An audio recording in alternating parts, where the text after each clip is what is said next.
அனைவருக்கும் தமிழ் வணக்கம். நான் உங்கள் வனசெல்வி அரவிந்தன். அனைவருக்கும் இனிய சரஸ்வதி திருநாள் நல்வாழ்த்துக்கள். சரஸ்வதியையே எடுத்து பதிவு செய்கிறோம் அப்படின்னா அதற்கு மதம் சமயம் கடந்த ஒரு காரணம் இருக்கிறது. ஏன்னா அவளை கல்விக்கு அதிபதியாக வச்சிருக்கிறதால. பொதுவாக இந்த சரஸ்வதி வரலாறெல்லாம் பார்த்தோன்னா சமண சமயத்தில் இருந்து தான் நமக்கு கொடுக்கப்பட்டதாக இருக்கும். இந்து அப்படிங்கிற ஒரு மதமாக இருக்கட்டும், அது சமண சமயத்திலேருந்து இந்த சரஸ்வதியை கடன் வாங்கினதா ஒரு வரலாறும் இருக்குது. பொதுவாக இந்த பள்ளிக்கூடம் அப்படின்னு ஒரு வார்த்தை இருக்குது. அந்த பள்ளிக்கூடம்ன்ற வார்த்தையே எங்கேருந்து வந்ததுன்னா, சமணர்கள் ஆதி காலத்தில் இருக்கக்கூடிய அந்த சமணர்கள் அவங்க சாப்பிட்டுட்டு தூங்குறதுக்கு ஒரு இடத்த பயன்படுத்திக்கிட்டாங்க. அவங்க சாப்பிட்டு தூங்குற நேரம் போக சும்மா இருக்கிற நேரத்தில் அவங்களுக்கு தெரிஞ்ச ஒரு அறிவை மற்றவங்களுக்கு சொல்லிக் கொடுக்க அந்த இடத்த பயன்படுத்திக்கிட்டாங்க. அவர்கள் இருந்த இடத்துக்கு பேர் தான் பள்ளி. அங்கே கூட்டம் அதிகமாகி அங்கே கூடுகிற ஒரு நிலை வருகிற போது பள்ளி கூடமாக அது மாறியது. ஆக வள்ளுவரை கூட சமணர் அப்படின்னு சொல்லக்கூடிய ஒரு கருத்தும் இருக்கு.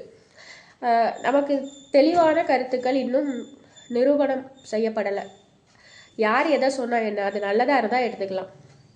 திருக்குறள் என்கிற ஒரு பெரிய பொதுமறை நமக்கு கிடச்சிருக்கு.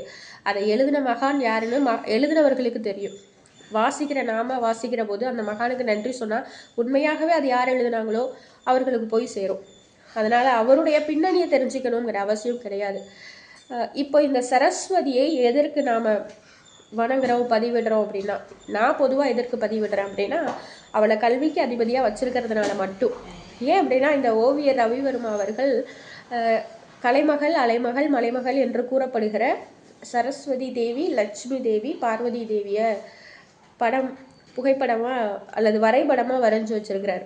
அப்படி வச்சிருக்கிற போது வீரமகளான பார்வதியை கால் மேலே கால் போட்டு வரையல, செல்வம் பொழிக்கக்கூடிய அந்த மகாலட்சுமியை கால் மேலே கால் போட்டு அவர் வரையல, சரஸ்வதியை மட்டும் கால் மேலே கால் போட்டு அவர் வரைஞ்சிருக்கிறார்.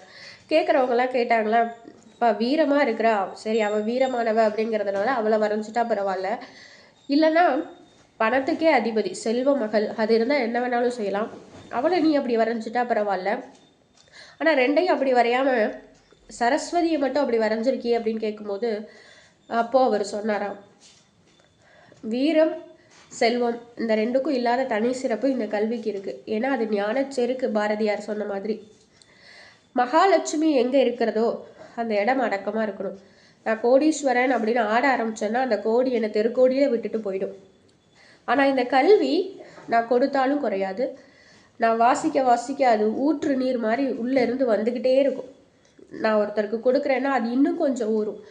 இந்த கல்வி என்பது அழிவில்லாத நிலையான செல்வம். 30 வயசில் இருக்கக்கூடிய வீரம் 60 வயசில் இருக்காது. உடல் சோர்வு காரணமாக அந்த வீரம் காணாமல் போகலாம். 30 வயசில் இருக்கக்கூடிய செல்வம் 60 வயசில் இருக்குமான்னு தெரியாது. ஆனால் 30 வயசில் நான் படித்த படிப்புகள், நான் வாசித்த கல்வி 90 வயசு இல்லை 7 பிறவிக்கும் அது என் கூட வரும் அப்படிங்கிறத நான் நம்புகிறேன்.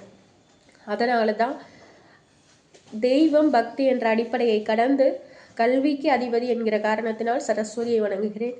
அந்த சரஸ்வதியை அனைவரும் வணங்க வேண்டும். அந்த நான் சொல்லுகிற சரஸ்வதி அறிவு, நான் சொல்லுகிற சரஸ்வதி கல்வி, நான் சொல்லுகிற சரஸ்வதி கலை.